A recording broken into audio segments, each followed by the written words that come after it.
Et donc j'ai eu la chance d'être admise vraiment par la famille et d'être... Bonjour à tous et merci d'être au rendez-vous aujourd'hui pour ce moment de partage. Nous ne allons pas simplement énumérer des dates ou lire une biographie convenue comme on en voit trop souvent.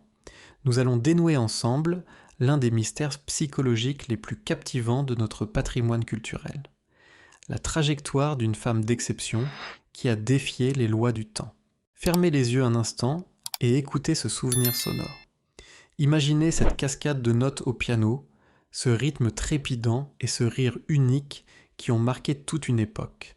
Marie-Paule Bell incarnait cette virtuosité malicieuse qui transformait chaque scène en un espace de liberté. Mais en ce samedi 25 juillet 2026, ce tempo singulier s'est définitivement tu. Une dépêche tombée sur les fils d'actualité a figé la France. La grande artiste s'est éteinte à l'âge de 80 ans. Dans notre monde hyper connecté, où l'actualité s'efface en un instant, la disparition d'une célébrité risque de devenir un simple fait divers. Pourtant, pour notre génération qui a grandi avec ces chansons, c'est un pan entier de notre mémoire qui bascule dans la nostalgie. Mais derrière l'hommage officiel, une réalité bien plus troublante a filtré au fil des heures. Le véritable choc ne réside pas seulement dans ce départ, mais dans un secret jalousement gardé par ses proches, la vérité sur ce qu'elle a traversé ces 8 dernières semaines. En mai dernier, alors que son corps affrontait une rechute sévère de sa maladie et des traitements éprouvants, Marie-Paule Bell a pris une décision sidérante. Là où d'autres auraient cherché le calme et le repos, elle a choisi la pleine lumière des projecteurs. Elle s'est lancée dans une ultime tournée, sobrement appelée « Au revoir et merci ». Soir après soir, bravant une souffrance physique extrême, elle est montée sur scène avec une dignité souveraine pour offrir des prestations d'une intensité bouleversante. Comment expliquer une telle obstination ? Qu'est-ce qui pousse une artiste octogénaire, consciente de son état, à s'imposer une rigueur aussi exigeante ? Était-ce la crainte bien humaine de l'oubli ou l'accomplissement d'une promesse sacrée conclue avec la musique ? Dans une confidence rare accordée à France Dimanche, elle laissait ces mots qui sonnent aujourd'hui comme un testament. J'ai visualisé tant de fois mon retour sur scène, ne rêvant que de ça. C'est ça qui m'a fait tenir. Sans cela, je me serais laissé aller. Ces paroles révèlent l'âme d'une combattante qui refusait de plier. Pour elle, les projecteurs n'étaient pas un artifice, mais un sanctuaire vital. La scène était le seul endroit où la maladie n'avait aucun pouvoir, neutralisée par la magie des notes et l'amour du public. Pour comprendre la source de ce feu sacré et mesurer toute la portée de son engagement, il nous faut remonter à l'origine de son mythe. Il faut explorer le paradoxe d'un succès colossal qui a éclairé sa vie autant qu'il a pesé sur son destin. Voyageons ensemble 50 ans en arrière, en 1976, au moment précis où s'est posé sur elle le masque d'or, brillant mais terriblement lourd, de la Parisienne. Nous voici propulsés en 1976. La France traverse une période de mutation sociale et culturelle intense, encore profondément imprégnée par l'héritage de mai 68. Entre l'affirmation des mouvements féministes, la quête d'émancipation et la naissance d'une nouvelle bourgeoisie urbaine, la société se cherche de nouveaux repères. C'est dans ce paysage en pleine ébullition qu'une jeune femme s'installe à son piano pour faire voler en éclats les conventions de la chanson française. Avec son tempo effréné, ses accords plaqués et ses paroles d'une ironie féroce, la Parisienne devient en quelques semaines un raz-de-marée national. Le public tombe sous le charme de ce récit drôlatique. L'histoire d'une provinciale débarquant dans la capitale, prise dans le tourbillon des modes absurdes, du stress urbain, du yoga et de la psychanalyse. Le titre tourne en boucle sur toutes les ondes radio, propulsant Marie-Paule Bell au sommet des chars et dans le cœur des Français. Mais pourquoi un tel engouement collectif ? Parce que cette chanson agit comme un miroir sociologique d'une justesse redoutable. Elle raille avec une élégance mordante les travers d'une époque où l'obsession de paraître branché l'emporte souvent sur la sincérité d'être soi-même. Marie-Paule ne chante pas seulement un texte, elle le joue avec une théâtralité jubilatoire. Pourtant, derrière le vernis brillant de cette réussite spectaculaire, une ombre paradoxale commence à se dessiner. Car la femme qui fait rire des millions de personnes cache en réalité une musicienne au parcours d'une grande rigueur. Initiée au piano classique, dès l'âge de 3 ans auprès de sa mère, nourrie de la poésie de Chopin et de la précision de Mozart, elle possède une sensibilité musicale bien plus vaste. Née dans l'Oise et élevée sous le soleil de Nice, elle se retrouve subitement collée à une étiquette réductrice, celle d'une petite Parisienne pétillante et superficielle. Le triomphe populaire menace de faire de l'ombre à l'artiste complète, poétique et mélancolique qu'elle est également. Pendant des décennies, cette chanson la suivra comme une seconde peau, devenant même le générique quotidien de l'émission télévisée Matin Bonheur sur France 2 de 1987 à 1997. L'imagerie est si tenace qu'elle éprouvera le besoin, plus tard, d'intituler son autobiographie avec un brin d'ironie rétrospective « Je ne suis pas une Parisienne ». C'est là tout le drame des grands chefs-d'œuvre. Ils offrent l'immortalité à leurs auteurs tout en menaçant parfois de les enfermer dans un rôle unique. Marie-Paule Bell aura passé sa vie à apprivoiser ce succès gigantesque, apprenant à chérir ce titre tout en luttant pour faire entendre la gravité et la finesse du reste de son œuvre. Mais pour comprendre comment cette chanson mythique a pu voir le jour avec tant de verve et d'esprit, il faut ouvrir le chapitre d'une complicité hors du commun. Car derrière la virtuosité du piano, il y avait la plume acérée et le cœur d'une femme d'exception, membre de l'Académie Goncourt. Plongeons ensemble dans l'histoire de cet amour bâtisseur et de cette fusion artistique rare, sa rencontre avec la romancière Françoise Mallet-Joris. Pour comprendre la richesse des chansons de Marie-Paule Bell, il faut s'immerger dans l'une des histoires d'amour et de création les plus fascinantes du paysage culturel français. Une rencontre intellectuelle et sentimentale qui allait façonner à jamais sa carrière. Nous sommes au tout début des années 1970. Marie-Paule croise la route de Françoise Mallet-Joris. Françoise n'est pas une figure ordinaire, c'est une grande dame des lettres, une romancière accomplie qui deviendra plus tard membre de la prestigieuse Académie Goncourt. Entre la jeune pianiste au tempérament de feu et l'écrivaine à la plume acérée, l'alchimie est immédiate.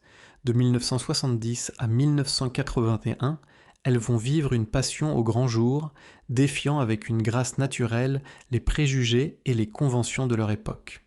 À une période où s'afficher en couple homosexuel relevait encore du combat social, elles choisissent de ne pas en faire un slogan politique militant.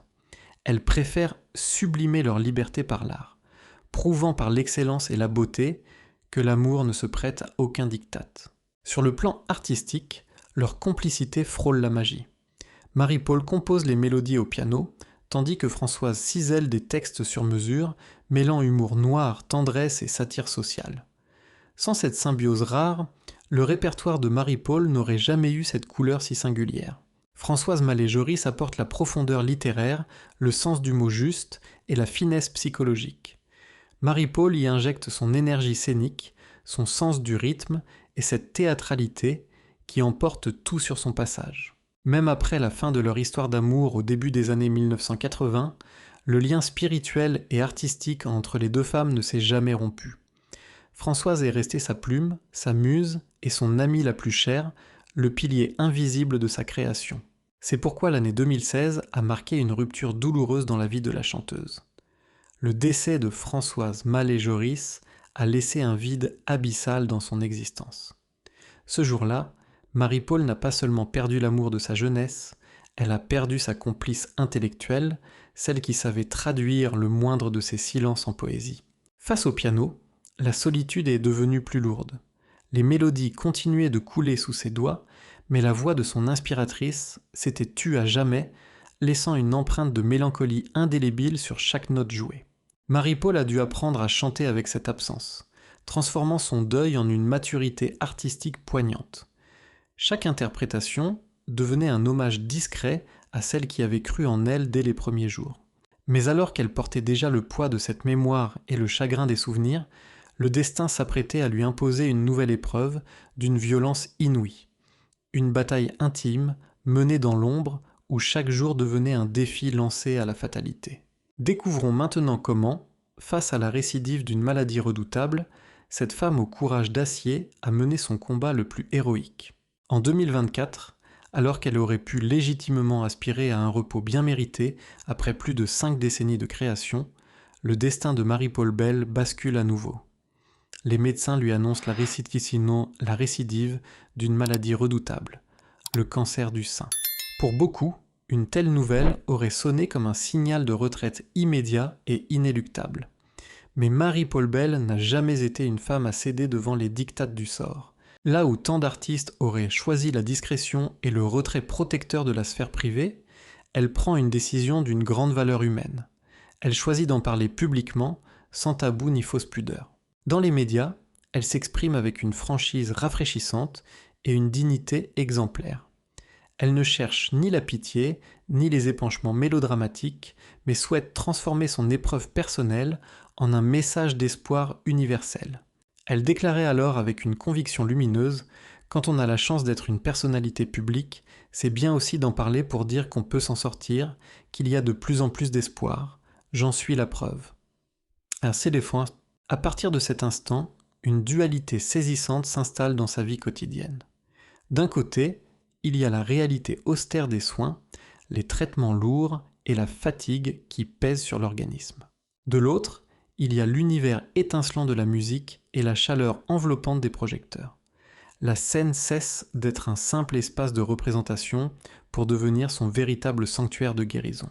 Lorsque ses doigts se posaient sur le clavier de son piano, l'épuisement semblait soudain s'évanouir.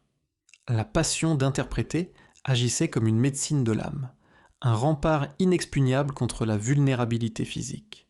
Au mois de mai 2026, au lieu de se résigner à l'immobilité, elle accomplit l'un des actes les plus courageux de toute son existence. Elle entreprend une tournée d'adieu à travers la France et la Belgique, baptisée avec une pudeur magnifique « Au revoir et merci ». Chaque soir, les spectateurs assistent à une démonstration de pure volonté. Marie-Paule Bell puise dans ses plus profondes réserves d'énergie pour offrir des prestations d'une justesse et d'une ferveur intactes. Elle refuse d'exhiber sa souffrance, préférant offrir à son fidèle public un ultime échange empreint de générosité, de rire et de poésie. C'était la victoire éclatante de l'esprit créateur sur les contraintes de la maladie. Mais lorsque les projecteurs de cette tournée mémorable se sont définitivement éteints à la fin du mois de mai 2026, le voyage n'était pas encore tout à fait achevé. Dans l'ombre et la quiétude de ces dernières semaines, loin du bruit des applaudissements, l'artiste préparait en secret un ultime cadeau sonore. Une fois la dernière note de sa tournée éteinte à la fin du mois de mai 2026, le silence aurait pu s'installer définitivement. Mais pour Marie-Paule Bell, la retraite n'a jamais été une option envisageable.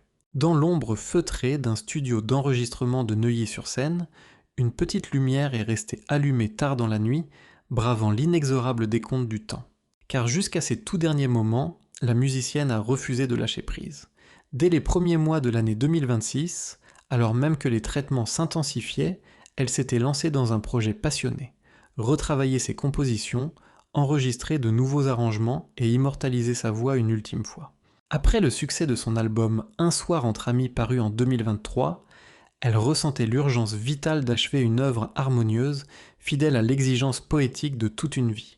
On peut légitimement s'interroger sur ce qui poussait cette femme de 80 ans, affaiblie par la maladie, à se réfugier encore et toujours derrière un micro. Qui cherchait-elle au juste ? Pour les très grands créateurs, l'art n'est pas un métier dont on s'éloigne à l'heure du crépuscule. La musique était devenue sa médecine privilégiée, sa morphine spirituelle, la seule force capable de sublimer la défaillance du corps. Chaque séance en studio ressemblait à un rituel sacré, un dialogue intime avec l'éternité. Assise devant les touches noires et blanches, les mains guidées par une mémoire musculaire sans faille, elle retrouvait la liberté absolue de ses 20 ans. C'était aussi, sans aucun doute, une façon de maintenir le fil invisible qui la liait à Françoise Malé-Joris, comme si chaque accord plaqué dans la pénombre du studio était un message poétique envoyé vers l'au-delà. Ceux qui l'ont côtoyée au cours de ces dernières semaines décrivent une femme d'une lucidité impressionnante, habitée par une sérénité presque mystique. Elle savait que le rideau s'apprêtait à tomber, mais elle tenait absolument à ce que la dernière note résonne avec une clarté cristalline, sans la moindre fausse mesure. Puis est venu ce samedi 25 juillet 2026. Au milieu de la quiétude estivale, entourée par l'affection discrète de ses proches et le souvenir de ses plus belles mélodies, Marie-Paule Bell s'est éteinte paisiblement. Elle s'en est allée comme elle avait vécu, dans la dignité, l'élégance et une pudeur exemplaire, laissant derrière elle le sentiment rare d'une existence pleinement accomplie. L'annonce de son départ a immédiatement suscité une vague d'émotions sincères à travers tout le pays. De la radio à la télévision, les hommages se sont multipliés pour saluer la mémoire d'une voix unique de la chanson française. Mais au-delà du deuil légitime et de la tristesse des premiers jours, une question fondamentale demeure pour nous tous qui avons aimé son art. Quel héritage véritable laisse-t-elle à la culture française et quelle place l'histoire réservera-t-elle à cet artiste libre qui a refusé d'être enfermé dans une seule chanson ? Abordons maintenant le dernier chapitre de notre voyage, le jugement de l'histoire et le salut éternel à une âme affranchie. Alors que les projecteurs se sont éteints et que les accords ultimes s'évaporent dans la quiétude de cet été 2026, il est temps d'observer avec du recul l'empreinte gigantesque laissée par Marie-Paule Bell. Elle ne fut pas seulement une voix singulière de plus sur la scène musicale. Elle incarnait un pont d'une rareté absolue entre la rigueur du piano classique et l'impertinence joyeuse du cabaret parisien. Réduire son parcours à une seule chanson, aussi brillante soit la parisienne, constituerait une injustice majeure commise par la mémoire collective. Marie-Paule Bell était une artiste totale, affranchie des modes éphémères et des calculs d'industrie. Avec la complicité précieuse de Françoise Mallet-Joris, elle a légué au patrimoine de la chanson française des œuvres d'une élégance rare, où la subtilité du verbe épousait parfaitement la virtuosité des phrasés pianistiques. Ensemble, elles ont démontré qu'il était possible de bousculer les conventions sans jamais céder à la vulgarité, en laissant la beauté, la poésie et la liberté s'imposer d'elles-mêmes avec une évidence désarmante. Sa vie entière demeure une leçon d'élégance, de courage et de dignité. Lorsque l'épreuve de la maladie a cherché à assombrir son horizon, elle a répliqué par la création la générosité et l'amour inconditionnel de la scène. Avec sa disparition, c'est une page supplémentaire d'une certaine idée de la culture populaire qui se tourne sous nos yeux. Cette époque bénie, où la noblesse du texte, la maîtrise musicale et l'authenticité primaient sur le virtuel. Elle rejoint désormais au panthéon des poètes ces figures immortelles de la chanson française qui ont su faire sourire, émouvoir et faire réfléchir plusieurs générations de passionnés. Aujourd'hui, alors que le silence est revenu et que nous réécoutons ces mélodies avec une nostalgie empreinte de respect, une question essentielle se pose à notre mémoire collective. Dans votre propre histoire personnelle, vous qui avez accompagné son parcours et vibré au rythme de ses compositions, quelle image garderez-vous d'elle ? Sera-t-elle à jamais la jeune femme espiègle au tempo trépidant qui enchantait la France des années 70 ? Ou cette combattante admirable qui domptait la douleur pour vous offrir un ultime rayon de lumière en 2026. Je vous invite à prendre un instant pour partager vos souvenirs et vos réflexions dans l'espace des commentaires. Racontez-moi quelle chanson de son répertoire a marqué un moment précieux de votre propre existence. Si cet hommage approfondi vous a touché, prenez le temps de soutenir ce travail en laissant un pouce bleu, en partageant cette vidéo auprès de vos proches pour faire vivre sa mémoire et en vous abonnant à la chaîne. Continuons ensemble de faire rayonner ces figures d'exception qui ont enrichi notre patrimoine culturel et nourri nos âmes. Merci infiniment pour votre fidélité et à très bientôt pour une nouvelle parenthèse d'histoire.